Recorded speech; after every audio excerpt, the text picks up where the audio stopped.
Her skal vi have programmeret en åbningstid på det her serial-tastatur. Det drejer sig om 321 og 325. Det er samme serie uden display. Det foregår sådan, at vi lægger uret ind på 25, og vi lægger åbningstiden ind på 08. Vi tillader, at den åbner døren. Sådan her. Vi går ind i menuen. Vi er inde i menuen.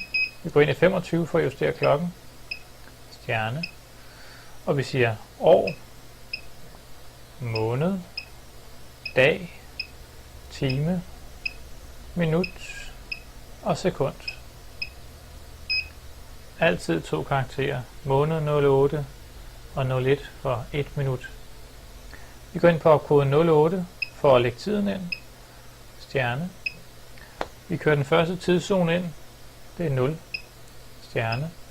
Og siger vi det fra klokken 08.00 til klokken 16.00. Stjerne. Mandag, tirsdag, onsdag, torsdag, fredag, det vil sige 5 ettaller. 1, 2, 3, 4, 5. Lørdag, søndag skal ikke med, trykker vi 00. Firkant. Så har vi måske også lige at lægge lørdag ind. 08, stjerne. Den anden tidszone hedder så 1. Stjerne. Og siger vi fra klokken 10 for eksempel, til og med klokken 13.30. Sådan der. Stjerne. Og så siger vi så, at det skal kun være om lørdagen. Det vil sige først forbi 5 hverdage.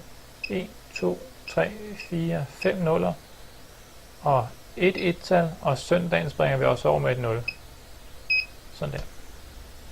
Uret og tidszonerne. Og så det med, at den skal have lov til at bruge relæet.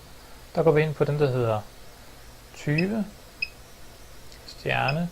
Og den kalder vi så 0-type. Sådan der.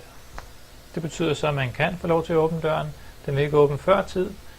Men hvis du kommer efter klokken 8 hverdag, så vil den låse døren op. Hvis vi tvinger den til at låse op, det kan man nemlig også. Det er der hedder 24. Stjerne. 001 firkant. Men den har ikke nogen funktion i sig selv, medmindre at 20'eren også er kørt ind. Nu virker tastaturet, nu kan vi gå ud i menuen. Sådan der.